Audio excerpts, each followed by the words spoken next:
नमस्कार दोस्तों, ये जो वीडियो है इसमें हम पढ़ेंगे आज सार्वजनिक संस्थाओं में विद्यालय के बारे में। जैसा कि आपने थंबनेल में देखा, ये जो टॉपिक है ये रीट लेवल 1 के पर्यावरण अध्ययन का टॉपिक है, सार्वजनिक स्थल एवं संस्थाएं। उसमें हमने पहला टॉपिक लिया है विद्यालय।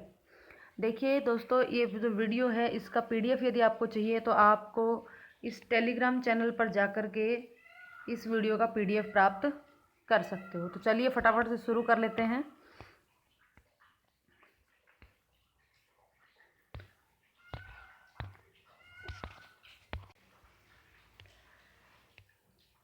सार्वजनिक स्थल एवं संस्थाएं। सार्वजनिक स्थल एवं संस्थाएं क्या होते हैं? सार्वजनिक स्थल और संस्थाएं, उसके बारे में पहले हम बात करेंगे। वह स्थान या साधन या सुविधा जिनका उपयोग सभी नागरिक करते हैं उसे सार्वजनिक स्थल या संपत्ति कहते हैं। यानी कि ऐसी जगह जिनका उपयोग सभी व्यक्ति करते हैं, जो भारत का नागरिक हो या फिर मतलब प्रत्येक नागरिक उसका उपयोग करता है, उसे सार्वजनिक स्थल कहते हैं।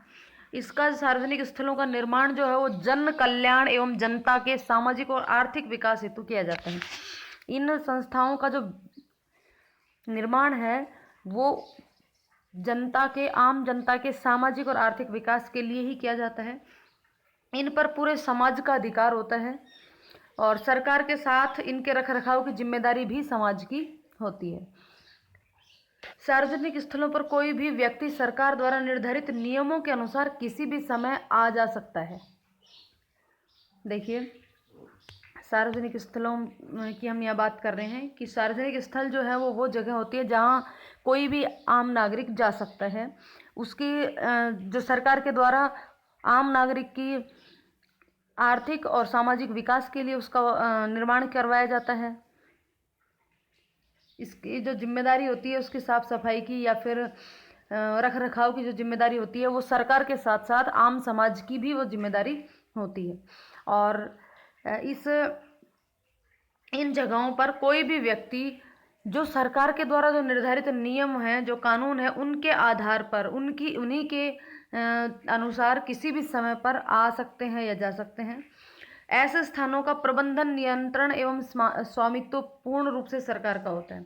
यानी कि किसी भी प्रकार का जो प्रबंधन होता है वो सरकार के द्वारा किया जाता है।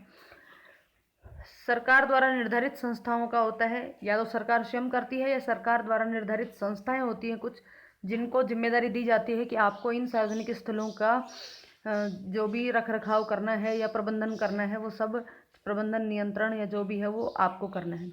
यहाँ पर सरकार से तात्पर्य केंद्र सरकार या राज्य सरकार अथवा दोनों से है।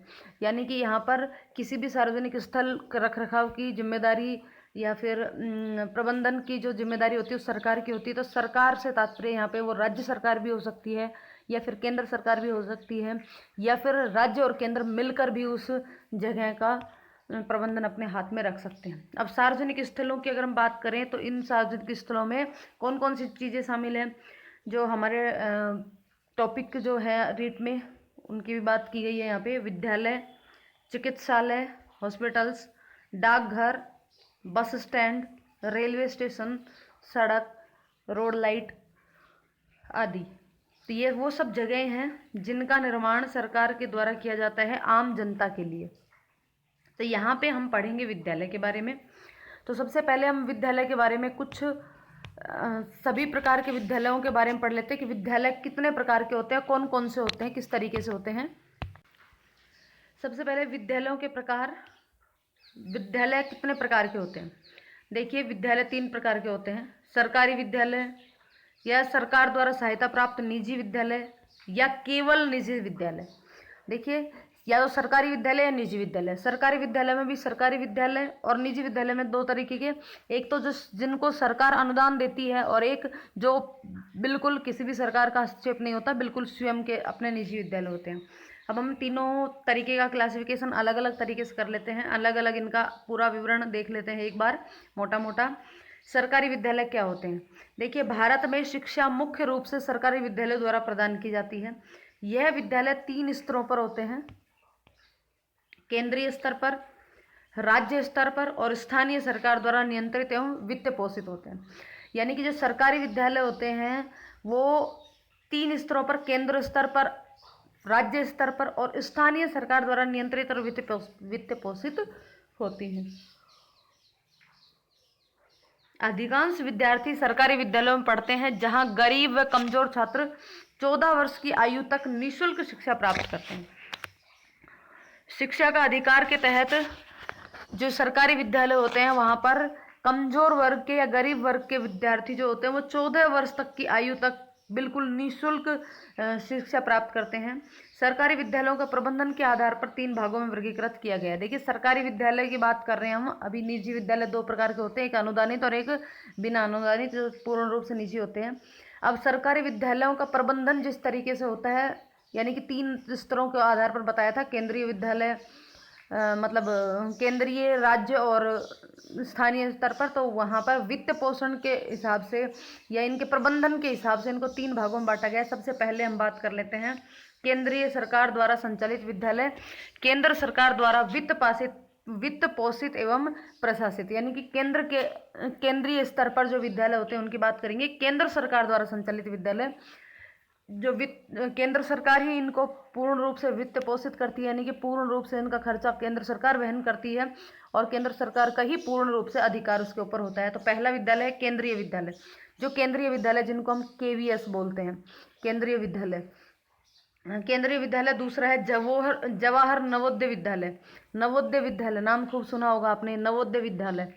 उसके बाद तीसरा है भारतीय सैनिक पब्लिक स्कूल, जो भारतीय सेना द्वारा सैनिकों के बच्चों के लिए चलाए जाते हैं। तीन हो गए हैं केंद्र सरकार द्वारा संचालित, केंद्रीय विद्यालय KVS, जवाहर नवोदय विद्यालय, और तीसरा है भारतीय सेना पब्लिक स्कूल, यानी कि सैनिक स्कूल। और चौथा है SC, ST और OBC वर्ग की लड़कियों के लिए कस्तूरबा गांधी बालिका विद्यालय, कस्तूरबा गांधी, KGBS, ये भी नाम सुना होगा आपने, KGBS। तो ये 4 प्रकार के विद्यालय होते हैं जो केंद्र सरकार चलाती है। कौन कौन से हो गए? 4। केंद्रीय विद्यालय हो गया, एक जवाहर नवोदय विद्यालय हो गया, सैनिक स्कूल हो गया और कस्तूरबा गांधी बालिका विद्यालय हो गया। अब केंद्र सरकार के अलावा अब हम बात कर लेते हैं राज्य सरकार द्वारा संचालित विद्यालय। राज्य सरकार कौन कौन से विद्यालय का संचालन करती है? वे विद्यालय जिनका वित्त पोषण एवं उनका जो प्रशासन की जो जिम्मेदारी होती है वो राज्य सरकार की होती है, उनको कहते हैं राज्य सरकार द्वारा संचालित विद्यालय। कौन कौन से हैं वो? राज्य के विद्यालय, सभी गवर्नमेंट विद्यालय, शासकीय विद्यालय और प्रतिभा विद्यालय, 3 प्रकार के हुए। अब तीसरा है इसमें स्थानीय सरकार द्वारा संचालित विद्यालय। केंद्रीय हो गया, राज्य हो गया, तीसरा है स्थानीय सरकार द्वारा संचालित विद्यालय। इनका भरण पोषण यानी कि इनका वित्तीय सहायता एवं प्रबंधन जो है वो स्थानीय सरकार करती है। वो चाहे भले ही स्थानीय सरकार में वो ग्राम पंचायत हो सकती है या नगर पालिका हो सकती है, इस तरीके से, या नगर निगम हो सकता है। तो यहाँ पे 2 प्रकार के हुए, नगर निगम विद्यालय और प्राथमिक शाला। नगर निगम विद्यालय और प्राथमिक शाला। अब ये तो हुए सरकारी विद्यालयों की बात। अब हम बात करते हैं कि ऐसे विद्यालय जो निजी हैं लेकिन सरकार द्वारा सहायता प्राप्त है, यानी कि अनुदानित विद्यालय होते हैं। सरकारी सहायता प्राप्त निजी विद्यालय, ये आमतौर पर धर्मार्थ या ट्रस्ट चलाने वाले विद्यालय हैं जो कि सरकार से आंशिक धन प्राप्त करते हैं। अनुदानित विद्यालयों की सबसे बड़ी प्रणाली DAV महाविद्यालय प्रबंध समिति है। तो कौन से हैं निजी विद्यालय जिनको सरकारी सहायता प्राप्त होती है? ये वे विद्यालय होते हैं जो किसी ट्रस्ट के द्वारा चलाए जाते हैं, जो किसी भी ट्रस्ट के द्वारा चलाए जाते हैं। उनके अलावा भी सरकार द्वारा आंशिक रूप से यानी कि कुछ वित्तीय सहायता यानी कि कुछ धन सरकार उपलब्ध करवाती है। इन्हें अनुदानित विद्यालय कहलाते हैं ये। और इनकी श्रेणी में DAV स्कूल्स जो हैं वो सबसे बड़ी श्रेणी में आते हैं। उसके बाद है तीसरा निजी विद्यालय। निजी विद्यालय यानी कि जिनको किसी भी प्रकार की सहायता सरकार के द्वारा प्राप्त नहीं होती है। इन विद्यालयों को सरकार से कोई भी सहायता प्राप्त नहीं होती है। भारत में ब्रिटिश शासन के बाद निजी विद्यालय स्थापित किए गए। ब्रिटिश शासन जब था भारत में, उसके बाद उन्हीं के द्वारा सरकार निजी विद्यालयों की नींव रखी गई। वर्तमान के अनुमान अनुसार 29% भारतीय बच्चे निजी विद्यालयों में शिक्षा प्राप्त करते हैं। 29% ऐसे विद्यालयों में शिक्षा का माध्यम अक्सर अंग्रेजी होता है। मतलब मोस्टली स्कूलों में जो ये जो स्कूल होते हैं, निजी स्कूल, प्राइवेट स्कूल जिनको हम बोलते हैं, वो मोस्टली इंग्लिश मीडियम होते हैं। कई निजी स्वामित्व वाले एवं प्रतिबंधित विद्यालय पब्लिक शीर्षक देते हैं। मोस्टली जो प्राइवेट स्कूल्स मिलते हैं जो इंग्लिश मीडियम होते हैं खास करके, उन स्कूलों के आगे पब्लिक लगा हुआ होता है। जैसे कि दिल्ली पब्लिक स्कूल, जैसे दिल्ली पब्लिक स्कूल या फिर कोई भी आप स्कूल उठा के देखो, मोस्टली स्कूलों के आगे जो है वो पब्लिक नाम लगता है। तो ये था विद्यालयों का वर्गीकरण, किस प्रकार से विद्यालय किस सरकार के स्तर पर, मतलब स्तरों के आधार पर किस तरीके से बांटे गए, केंद्रीय स्तर पर, राज्य स्तर पर और प्राथमिक स्तर पर। केंद्रीय स्तर पर कौन कौन से विद्यालय थे? 4 प्रकार के विद्यालय हमने बताए। केंद्रीय विद्यालय बताया, दूसरा जवाहर नवोदय विद्यालय बताया, तीसरा सैनिक स्कूल बताया और चौथा कस्तूरबा गांधी बालिका विद्यालय बताया। इसी प्रकार से अनुदानित विद्यालयों की बात करें निजी क्षेत्र में, हाँ, केंद्रीय स्तर पर, फिर राज्य स्तर पर सरकारी स्कूलों की बात हुई थी, और ग्रामीण मतलब स्थानीय स्तर पर जो बात हुई थी वो नगर निगम विद्यालय एवं प्राथमिक शालाओं की बात हुई थी। इसी प्रकार से अनुदानित विद्यालयों की बात हुई थी जो ट्रस्ट द्वारा चलाए जाते हैं। जैसे कि सबसे बड़ा जो इसका प्रणाली है वो है डीएवी की। और निजी विद्यालयों में वो विद्यालय जो किसी भी प्रकार से किसी भी तरीके की सहायता इनको सरकार के द्वारा नहीं मिलती है, और ये मोस्टली विद्यालय होते हैं इंग्लिश मीडियम होते हैं, जो प्राइवेट स्कूल होते हैं। और इन स्कूलों की जो नींव रखी गई थी वो ब्रिटिश शासन के बाद रखी गई थी, और मोस्टली ये इंग्लिश मीडियम होते हैं और इनके नाम के आगे पब्लिक शब्द का यूज किया जाता है। चलिए अब हम अपने राज्य सरकार द्वारा संचालित विद्यालयों की बात, अब हम जो बात कर रहे हैं वो हम राज्य सरकार द्वारा संचालित विद्यालय की बात कर रहे हैं। हमारे राजस्थान में जो सरकारी विद्यालय हैं उनकी हम बात करेंगे। देखिए, सबसे पहले हम बात कर लेते हैं, यहाँ पे मैं जो बताने जा रही हूँ ये बिल्कुल मोटा मोटा बताने जा रही हूँ, उसके बाद इसको डिटेल में पढ़ लेंगे हम। सबसे पहले जो शिक्षा होती है उसको 2 भागों में बांटा है, स्कूली शिक्षा को 2 भागों में बांटा है। एक तो पहली तो प्रारंभिक शिक्षा और दूसरी माध्यमिक शिक्षा। जो स्कूली शिक्षा होती है, स्कूलों के माध्यम से जो शिक्षा प्राप्त होती है, उसको 2 भागों में बांटा है। एक तो प्रारंभिक शिक्षा और दूसरी माध्यमिक शिक्षा। अब ये 2 भाग कौन कौन से हैं? देखिए, स्कूल की जो शिक्षा है वो पहली से लेकर के 12वीं तक की होती है। इसको 2 भागों में बांट दिया। प्रारंभिक शिक्षा, प्रारंभिक शिक्षा कक्षा 1 से 8 तक, और कक्षा 9 से 12 तक हो गई माध्यमिक शिक्षा। जो कक्षा 1 से 8 तक के जो बच्चे होते हैं उनकी आयु वर्ग जो होता है वो 6 से 12 होता है, जो कि राज्य सरकार द्वारा जो संचालित विद्यालय यानी कि सरकारी विद्यालय उनमें ये 6 से 14 वर्ष, सॉरी 6 से 12 नहीं, 6 से 14 वर्ष की जो आयु होती है, यानी कक्षा 1 से 8 ये निःशुल्क शिक्षा प्राप्त होती है। इनका आयु वर्ग, प्रारंभिक शिक्षा का आयु वर्ग है 6 से 14 वर्ष और माध्यमिक शिक्षा का आयु वर्ग है 14 से 18 वर्ष। जो प्रारंभिक शिक्षा में जो विद्यालय है उनको 2 भागों में बांटा है। पहला प्राथमिक विद्यालय और दूसरा उच्च प्राथमिक विद्यालय। प्राथमिक विद्यालय 1 से 8 तक की जो प्रारंभिक शिक्षा है उसको 2 भागों में बांटा है। पहला तो कक्षा 1 से 5 जिसको हम प्राथमिक विद्यालय बोलते हैं, और दूसरा कक्षा 6 से 8 उसको हम बोलते हैं उच्च प्राथमिक विद्यालय। इसी तरीके से माध्यमिक स्कूल जो है, माध्यमिक शिक्षा जो है उसको भी, उन विद्यालयों को भी 2 भागों में बांटा। एक तो माध्यमिक विद्यालय कक्षा 9 से 10 के लिए होते हैं, और एक होता है उच्च माध्यमिक विद्यालय जो कि कक्षा 11 से 12 के लिए होते हैं। जो कक्षा 1 से 8 तक के जो विद्यालय होते हैं यानी कि प्राथमिक व उच्च प्राथमिक दोनों का ही जो प्रमुख होता है वो होता है प्रधानाध्यापक। और माध्यमिक विद्यालयों में, माध्यमिक विद्यालय और उच्च माध्यमिक विद्यालय यानी कि कक्षा 9 से 12 तक के विद्यालयों में जो उसका प्रमुख होता है उसे हम कहते हैं प्रिंसिपल। उसको प्रमुख जो है वो प्रिंसिपल कहलाते हैं। अब यहाँ हम बात कर लेते हैं प्राथमिक, इनके स्कूलों का आकार, जो स्कूल के भवन होते हैं वो किस प्रकार से बने हुए होते हैं।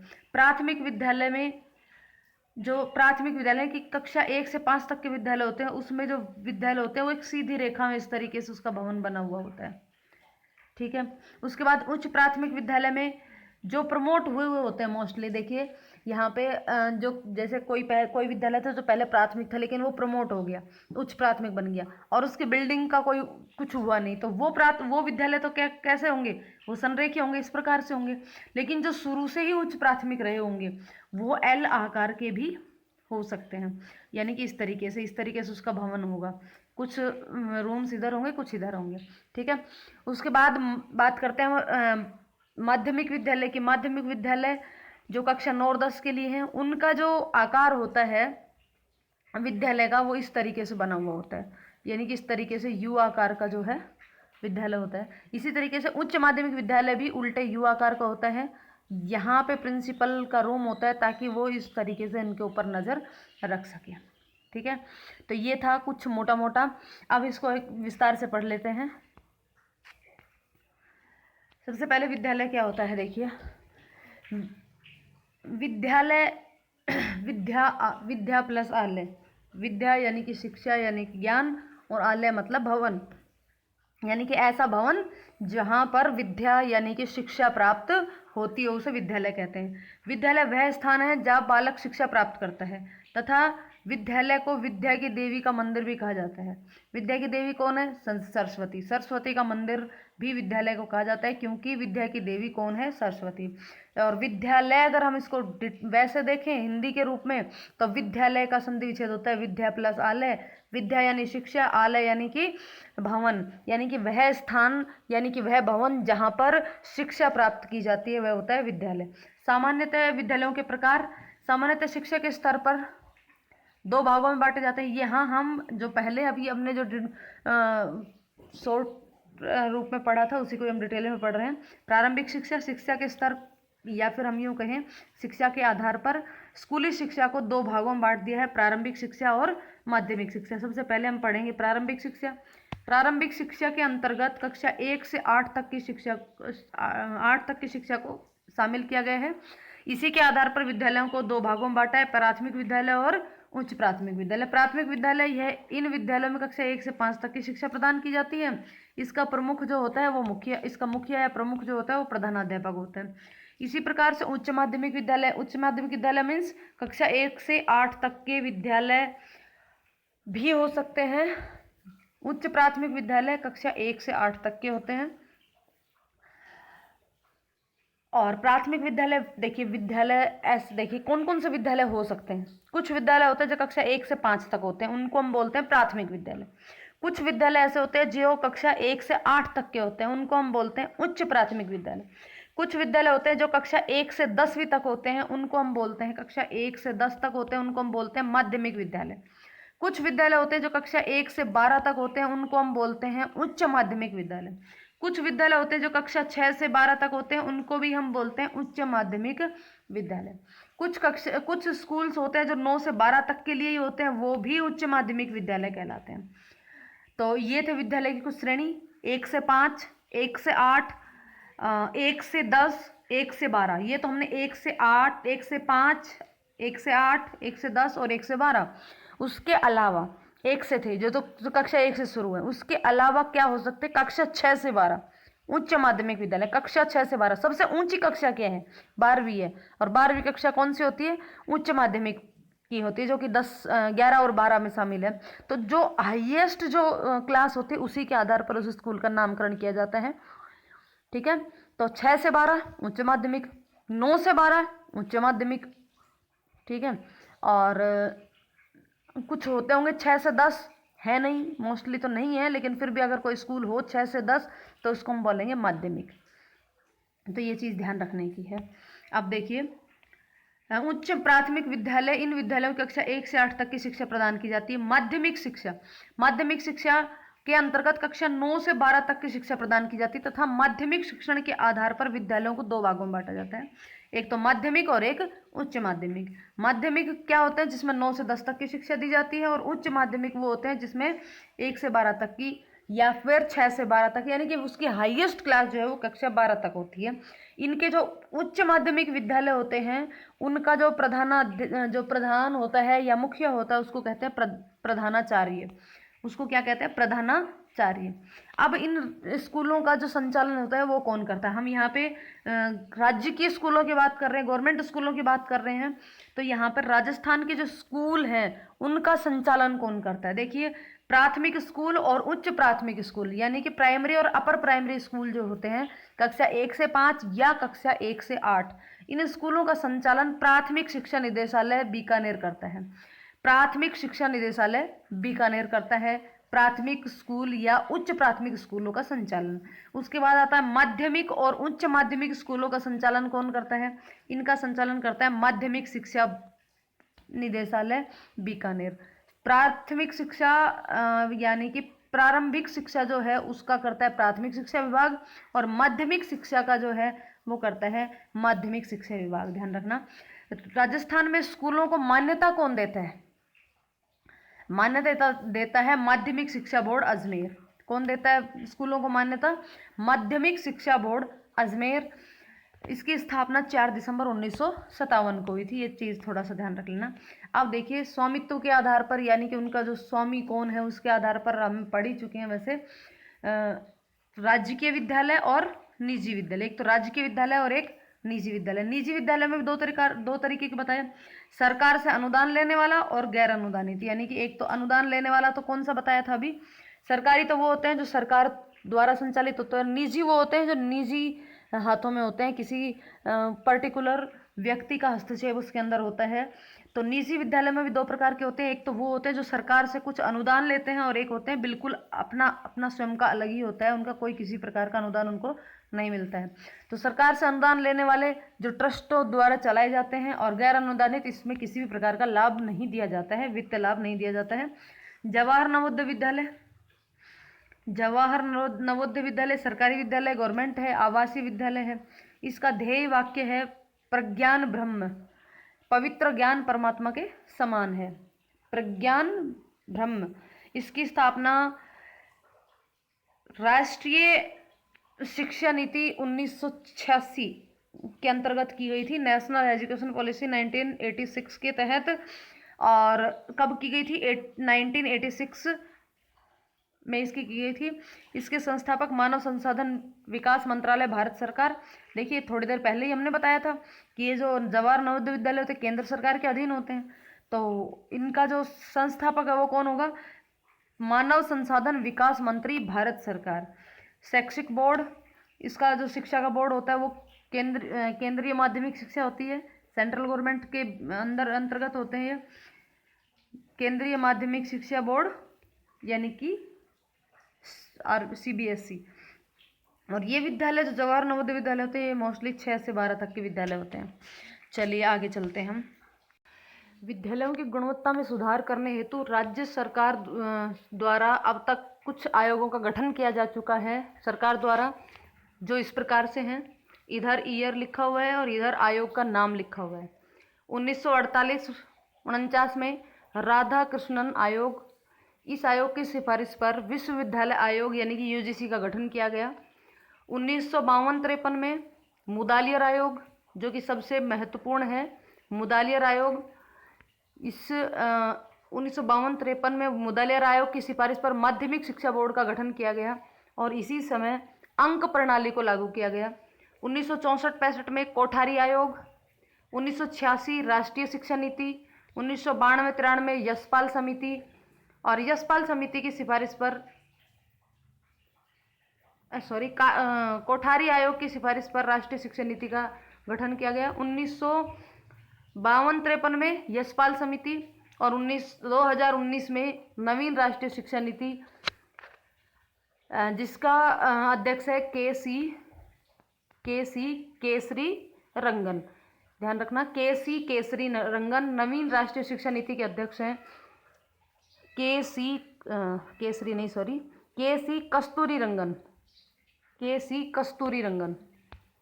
कस्तूरी रंगन। अब सरकार द्वारा संचालित कुछ कार्यक्रम हैं। सबसे पहले सर्व शिक्षा अभियान सरकार द्वारा संचालित किया गया।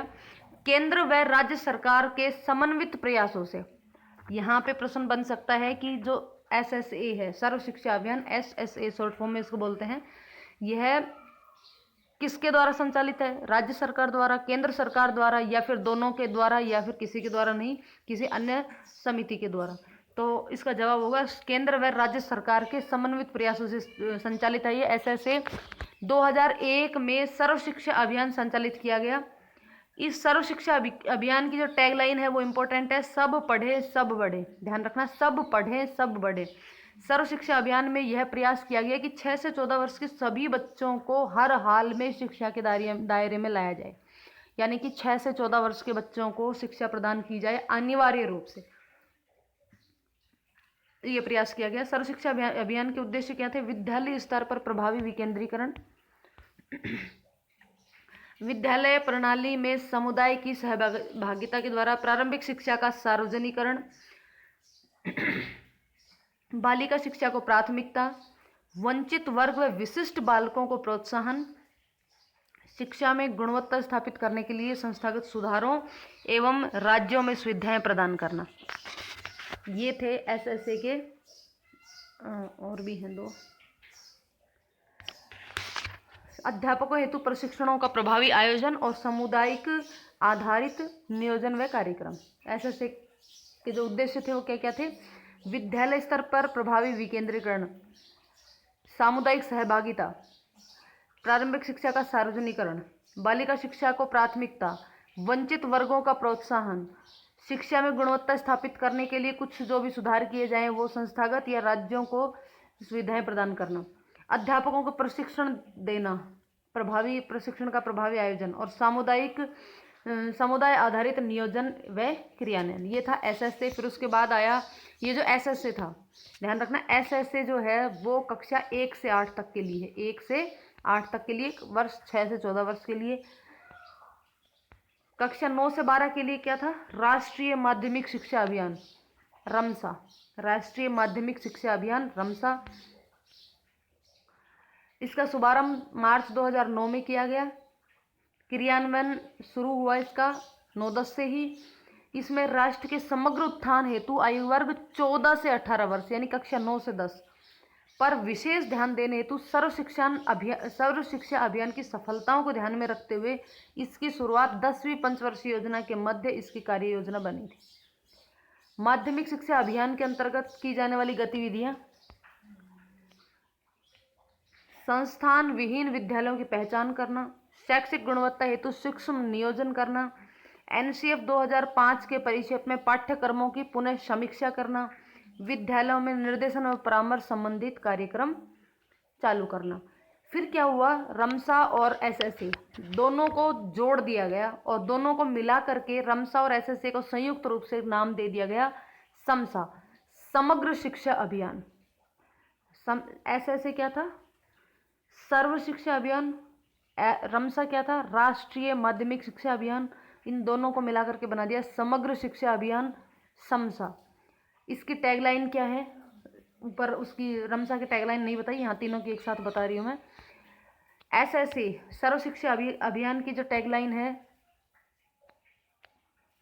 वो है, एसएसए की टैगलाइन है सब पढ़े सब बढ़े।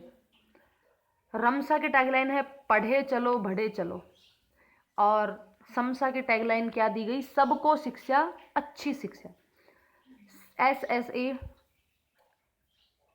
ऐसे याद रखें, सब पढ़े सब बढ़े, पढ़े बढ़े रमसा में भी है समसा में भी है, तो एस से सब याद रखो। समसा सब पढ़े सब बढ़े, फिर रमसा में पढ़े चलो बढ़े चलो, और समसा था समसा सबको शिक्षा अच्छी शिक्षा। ठीक है, अब इनका संचालन कौन कौन करता है? देखिए, रमसा का संचालन यानी कि सर्व शिक्षा अभियान का संचालन जो है राजस्थान प्रारंभिक शिक्षा परिषद, राजस्थान प्रारंभिक शिक्षा परिषद। रमसा जो था माध्यमिक शिक्षा अभियान, राष्ट्रीय माध्यमिक शिक्षा अभियान, उसका संचालन करता है राजस्थान माध्यमिक शिक्षा परिषद। ये प्रारंभिक शिक्षा परिषद करता था, ये माध्यमिक करता है। प्रारंभिक में अब देखो 1 से 8 प्रारंभिक शिक्षा में आता है और 9 से 12 जो है वो माध्यमिक शिक्षा में आता है। तो एसएसए का जो संचालन करता था वो राजस्थान प्रारंभिक शिक्षा परिषद करती थी और यहाँ पे राजस्थान माध्यमिक शिक्षा परिषद। अब दोनों को समग्र रूप से मिला दिया गया और मिला करके उसको बना दिया समसा। तो इसका संचालन अब करता है राजस्थान स्कूल शिक्षा परिषद, राजस्थान स्कूल शिक्षा परिषद, जिसका कार्यालय है शिक्षा संकुल जयपुर। इसकी स्थापना मई 2008 से हुई। अब देखिए, जो प्राथमिक विद्यालय होते हैं उन विद्यालयों में लहर कक्ष, यानी कि प्राथमिक विद्यालय से मतलब ये नहीं है कि केवल 1 से 5 या 1 से 8 वाले, यानी कि वो विद्यालय जहाँ पर प्राथमिक कक्षाओं का संचालन होता है, चाहे वो 1 से 5 हो, चाहे 1 से 8 हो, चाहे 1 से 10 हो या 1 से 12 हो, कोई भी हो सकता है। ऐसे विद्यालय जिनमें प्राथमिक कक्षाओं का संचालन होता है वहाँ पर लहर कार्यक्रम चलाया गया। इसके अंतर्गत एक लहर कक्ष का निर्माण भी करवाया गया। लहर की फुल फॉर्म है learning enhancement activity in Rajasthan.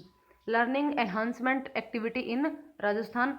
यह कक्षा 1 व 2 के बच्चों का नामांकन व ठहराव सुनिश्चित करने हेतु एक विशेष क्लासरूम लहर कक्ष का निर्माण करवाया गया। इसके अंतर्गत देखिए क्या होता है कि जो कक्षा 1 से 2 मतलब कक्षा पहली और दूसरी के जो बच्चे होते हैं मोस्टली वो बच्चे एडमिशन तो ले लेते हैं लेकिन स्कूल नहीं आते हैं, तो उनका प्रॉपर ठहराव रहे, स्कूल में वो कंटिन्यू आए, इसके लिए इस लहर कक्ष का निर्माण करवाया जाता है। इसमें बच्चे जो है वो समूह के रूप में बैठकर गतिविधियां करते हैं जिसमें कार्डबोर्ड के हिसाब से कर सकते हैं, पोस्टल या फिर कोई भी काम करके कोई भी वर्कबुक के माध्यम से इस तरीके से शिक्षण ग्रहण करते हैं। और जो लहर कक्ष होता है ये लहर कक्ष एक ऐसा कक्ष होता है, एक ऐसा कमरा होता है जिसके अंदर छोटे बच्चों को आकर्षित करने जैसे कुछ बहुत सारे पोस्टर या फिर कविताएं, गिनती, पहाड़े, बाराखड़ी, मतलब पूरे क्लासरूम को एक बहुत ही कलरफुल बना दिया जाता है, एक बहुत ही सुंदर वातावरण बच्चों को देखने को मिले और बच्चों का ठहराव ज़्यादा से ज़्यादा रहे, इस हिसाब से इस लहर कक्ष का निर्माण करवाया जाता है। तो ये थे विद्यालय राजस्थान के संदर्भ में हमने इसको पढ़ा। उम्मीद है आपको ये वीडियो पसंद आई होगी। यदि वीडियो पसंद आई हो तो लाइक और शेयर करें, और यदि अभी तक आपने चैनल को सब्सक्राइब नहीं किया तो प्लीज़ चैनल को सब्सक्राइब कर दें और बेल आइकन को क्लिक कर लें ताकि आने वाले हर वीडियो का नोटिफिकेशन आपको मिलता रहे। धन्यवाद।